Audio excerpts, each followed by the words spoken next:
Ben, ça y est, les gars, on se retrouve pour la finale avant l'heure entre le Barça et une équipe comme Inter Milan. Demi-finale retour de la Ligue des Champions à San Siro. Et les gars, le Barça n'a plus le droit à l'erreur. Je ne sais pas comment ça va se passer sans Alejandro Balde, apparemment, sans un joueur comme en fait en Jules Koundé. Mais les gars, le Barça n'a tout simplement plus le droit à l'erreur. Si le Barça veut vraiment se qualifier pour la finale, ce que le Barça n'a plus réalisé depuis en fait en 2015, le Barça n'a tout simplement plus le droit à l'erreur demain face à une équipe comme Inter Milan. Mais les gars, ça va être un peu plus compliqué que le match aller. Parce que Jules Koundé, il s'est blessé depuis en fait à la mi-temps du match aller. Ça, on savait que Koundé, il allait pas être là, les gars. Mais Alejandro Balde, on avait tous espoir qu'il soit là pour le match retour, les gars. Parce que, en fait, auparavant, les infos nous disaient, oui, un joueur comme Alejandro Balde, il sera apte pour le match retour. Mais les gars, non. Selon les infos, un joueur comme Alejandro Balde, apparemment, il sera encore absent pour affronter une équipe comme Inter Milan demain. Et ça, c'est tout simplement un casquette chinois, à mon avis. Parce que les gars, alors, sans Alejandro Balde, sans un joueur comme Jules Koundé, ça veut dire, les gars, le Barça n'aura aucun latéral de métier sur les côtés. Jules Koundé, c'est vrai, c'est pas un latéral de métier, mais les gars, ça fait environ 3 ans depuis qu'il évolue à ce poste. Et cette saison, on voit tous que Jules Koundé, il fait plutôt une bonne saison en tant que latéral droit. C'est tout simplement une saison dingue qu'il est en train de réaliser avec une équipe comme le Barça en tant que latéral droit. Alejandro Balde, les gars, en fait, en son absence, lors du match, il s'est fait ressentir.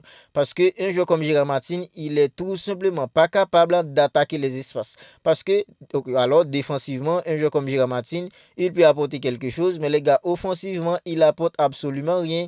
Parce que Gérard Martin, il peut tout simplement pas déborder, il peut tout simplement pas monter pour centrer, il apporte tout simplement rien sur le côté gauche. Et c'est pas sans raison, depuis lors du Classico, final Copa del Rey, à la mi-temps, Hansi Flick avait fait passer un joueur comme en fait Inigo Martinez sur le côté gauche. Et lors du match aller face à une équipe comme Inter Milan, à la mi-temps, Hansi Flick avait fait la même chose. En faisant entrer Ronald Araujo pour accompagner un joueur comme Koubassi en défense, puis fait passer un joueur comme en fait Inigo Martinez en tant que latéral gauche. Et quand Inigo Martinez évolue à ce poste de latéral gauche, défensivement, les gars, il donne de l'assurance parce que c'est un défenseur de métier. Alors, défensivement, c'est pas trop compliqué pour lui. Mais les gars, en fait, offensivement, l'équipe est paralysée parce qu'un joueur comme Inigo Martinez, tu peux tout simplement pas lui demander de monter, tu peux tout simplement pas lui demander en fait de faire des débordements pour aller centrer, les gars. Un joueur comme Inigo Martinez en tant que latéral gauche, on peut pas lui demander ça. Mais un joueur comme Gérard Martin, latéral gauche du métier, mais les gars, il est tout simplement limité offensivement. Défensivement, il peut aider l'équipe, mais offensivement, il apporte absolument rien parce que Gérard Martin, il peut tout simplement pas attaquer les espaces. Il donne pas de largeur comme en fait un joueur comme Alejandro Balde peut le faire. Un joueur comme Alejandro Balde, quand il est sur le côté gauche d'une équipe comme le Barça, les gars, alors c'est Alejandro Balde qui se comporte en tant qu'ailier quand une équipe comme le Barça est en train d'attaquer. Parce que quand le Barça est en train d'attaquer, un joueur comme Rafinha, il entre tout simplement dans l'axe pour apporter un surnombre. Et un joueur comme Alejandro Balde, il se comporte en tant que latéral gauche. C'est pas sans ailier gauche, disons, c'est pas sans raison. On voit que un joueur comme Alejandro Balde, quand le Barça est en train d'attaquer, il a tout le côté gauche pour lui tout seul. Parce que Rafinha, quand le Barça est en train d'attaquer, un jeu comme Rafinha, il entre dans l'axe et laisse le boulevard avec un jeu comme Alejandro Balde sur le côté gauche. Et c'est pas sans raison, les gars, lors du match aller, on voyait que un joueur en fait comme Dumfries, il était tout simplement trop à l'aise sur le côté gauche parce que Gérard Martin ne peut tout simplement pas lui donner du boulot. Avec un joueur comme Alejandro Balde, il serait tout simplement pas capable de faire tout ça, de monter à l'aise comme ça parce que Alejandro Balde, il est rapide, il est technique, c'est un joueur qui peut éliminer en 1 contre 1 et sa vitesse, c'est tout simplement une dinguerie. Je pensais que avec un joueur comme Alejandro Balde sur le côté gauche d'une équipe comme le Barça au match aller, donc Dumfries, il serait pas beaucoup trop à l'aise comme ça. Lors du match aller, il était tout simplement là en train de balader sur le côté gauche parce que Gérard Martin ou un joueur comme en fait Inigo Martinez, ils sont tous limités offensivement. Et les gars, moi j'avais confiance en que un joueur comme Alejandro Balde en fait soit là pour le match retour. Mais les gars, apparemment, il sera encore absent et ça, c'est vraiment un casquette chinois pour une équipe comme le Barça. Ok, Hansi Flick, il peut faire jouer un joueur comme Inigo Martinez en tant que latéral gauche, mais quand tu fais évoluer un joueur comme Inigo Martinez en fait sur le côté gauche, ça paralyse l'équipe offensivement parce que les gars, c'est le match retour, le Barça n'a plus le droit à l'erreur, le Barça devrait utiliser en fait toutes ses âmes, les gars, pour pouvoir se qualifier demain pour la grande finale de la Ligue des Champions. Et sans Alejandro Balde, je pense que les gars, c'est vraiment un handicap en sérieux qu'à une équipe comme le Barça, sans un joueur comme Jules Koundé, sans un joueur comme en fait Inigo Martinez, sans un joueur comme Alejandro Balde, pardon. Parce que les gars, en fait, tu n'auras aucun latéral de métier pas de Baldé, pas de Jules Koundé, l'équipe en soi sera tout simplement paralysée parce que les gars, offensivement, un joueur comme Jules Koundé, il a une connexion avec un joueur comme Lamine Yamal.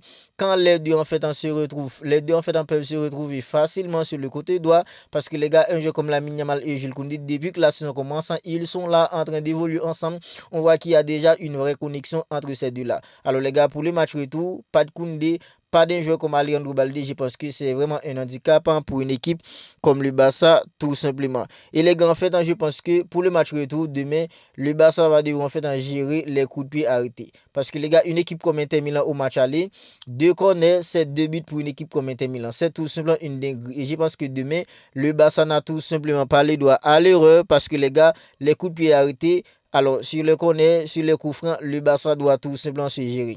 Parce que les gars, une équipe comme Inter Milan, c'est l'une en fait des forces de cette équipe. Alors, au match aller, il les a bien utilisés à leur avantage, les coups de pied arrêtés. Je pense que demain, ils vont aussi essayer de surprendre une équipe comme le Barça sur les coups de pied arrêtés.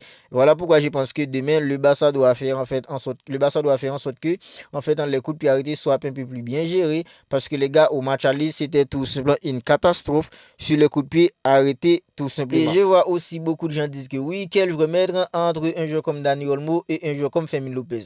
Parce que les gars, ça fait environ 3 matchs depuis que Dani Olmo, il n'est pas vraiment dans le coup. Lors du classique où les gars, un joueur comme Dani Olmo, en première mi-temps, le Barça était en train de dominer une équipe comme le Real Madrid. On voyait qu'un joueur comme Dani Olmo, il était vraiment pas dans le coup. Lors du match aller, mercredi dernier, face à une équipe comme Inter Milan, on pensait tous qu'un jeu comme Dani Olmo, avec ses capacités pour évoluer dans les petits espaces, les gars, un jeu en fait en son jeu entre les lignes, on pensait tous qu'un jeu comme Dani Olmo allait être un élément idéal, un élément clé, les gars, pour faire du mal à une équipe comme Inter Milan dans les petits espaces, avec son jeu entre les lignes. Mais les gars, lors du match aller, un jeu comme Dani Olmo, il était tout simplement pas dans les coups. Je pense qu'au match aller, c'est plutôt un jeu comme Gérard Martin et un jeu comme Dani Olmo, c'était ces deux-là qui n'étaient vraiment pas dans le coup du côté de Barça. Après, tous les autres joueurs en fait se sont un peu gérés. Mais Dani Olmo, lors du match aller, il était vraiment pas dans le coup. Et même face à une équipe en fait comme Valladolid samedi, les gars, un jeu comme Dani Olmo, c'est vrai, il a que discuté en fait, il a discuté quelques minutes. Mais les gars, un jeu comme Dani Olmo, on voyait que il n'est pas vraiment dans le coup. Un jeu comme Fermin Lopez, les gars, il y a beaucoup de gens qui réclament en fait la présence d'un jeu comme Fermin Lopez pour démarrer face à une équipe comme Inter Milan. Alors, mon avis, les gars, un jeu comme en fait Dani Olmo, quand le Barça en fait un joue dans les petits espaces, un jeu comme Dani Olmo, les gars, on peut tout simplement pas se passer de lui.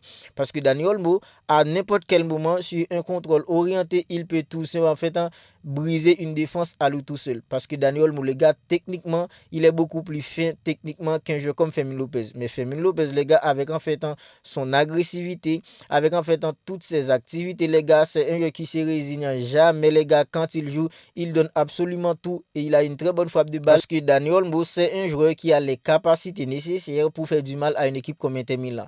La capacité qu'il a pour évoluer dans les petits espaces, ses contrôles orientés, les gars, peuvent tout simplement faire du mal à une équipe comme Inter Milan. Voilà pourquoi en fait, si j'étais anti-flic, je prioriserais plutôt un joueur comme Dani Olmo. Puis les gars, à la 70e minute, en fait, en 75e minute, 60e minute, je pourrais faire entrer un joueur comme Fermin Lopez parce que Fermin Lopez, lui aussi, il peut apporter son pied à l'édifice parce que demain, le Barça aura besoin de tout le monde, les gars, pour pouvoir se qualifier pour la grande finale de la Ligue des Champions.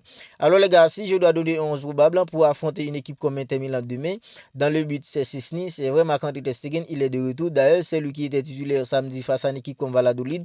Mais les gars, Szczesny, dans le but, dans l'accent de la défense, je mettrai un jeu comme en fait Inigo Martinez accompagné d'un jeu comme Koubassi. À droite, je mettrai un jeu comme en fait Ronald Araujo parce que les gars, la saison dernière, lorsqu'il y avait des classicos, Xavi Hernandez était toujours là pour faire évoluer un jeu comme Ronald Araujo en tant que latéral droit. Je pense que les gars, avec l'absence d'un jeu comme Jules Koundé, si j'étais anti-flic, j'utiliserais un jeu comme en fait Ronald Araujo sur le côté droit. Puis sur le côté gauche, les gars, je mettrais un jeu comme Gérard Martin parce que le Barça n'a tout simplement pas le choix. C'est vrai, un jeu comme Inigo Martinez, il peut dépanner à ce poste. Mais les gars, face à une équipe comme Inter Milan, sans un jeu comme en fait Inigo Martinez, Martinez et un joueur comme Koubassi dans le piège du hors-jeu, je pense que ça va être tout simplement trop important pour une équipe comme le Barça, le piège du hors-jeu, parce que lors du match aller, les gars, c'est le piège du hors-jeu qui avait empêché à une équipe comme le Barça d'encaisser en fait dans le quatrième but. C'est vrai, c'était un hors-jeu minime, mais les gars, le piège du hors-jeu, c'est tout simplement une âme puissante qu'a une équipe comme le Barça, on peut tout simplement pas le négliger. Alors les gars, en fait, au milieu, c'est un joueur comme en fait en Frenkie de Jong, accompagné de Pedri puis Dani Olmo. Devant les gars, c'est un joueur comme en fait en Ferran Torres, en fait, pour remplacer un joueur comme Robert Lewandowski. Robert Lewandowski qui sera là, les gars, peut-être en fait qu'il va jouer en fait dans les 10-15 dernières minutes, accompagné d'un joueur comme Rafinha, puis un joueur comme Lamine Yamal. Je pense que les gars, en fait, Lamine Yamal sera tout simplement là, tout d'une équipe comme le Barça. Je sais, après le match qu'il a sorti au match aller, en fait, il y aura beaucoup plus de défauts qui sont pour le stopper. Mais les gars, Lamine Yamal, c'est tout simplement un génie, c'est l'homme des grands rendez-vous. Parce que cette saison, il n'y a pas un seul grand rendez-vous. Lamine Yamal n'a pas loupé un seul gros match en cette saison. Quand il y a un gros match, les gars, Lamine Yamal, il est toujours là pour nous en fait en sortir de la merde. Je pense qu'un joueur comme en fait dans Lamine Yamal demain, il sera là pour aider une équipe comme le Barça parce que c'est un match au cours duquel un joueur comme Lamine Yamal, il sera trop important pour une équipe comme le Barça parce que c'est un gros match et Lamine Yamal cette saison, c'est tout sur l'homme des grandes soirées. Alors n'hésitez tout simplement pas à vous abonner à la chaîne si ce n'est pas encore fait et n'oubliez pas d'activer la petite cloche des notifications, de liker la vidéo et on se capte bientôt pour une autre vidéo.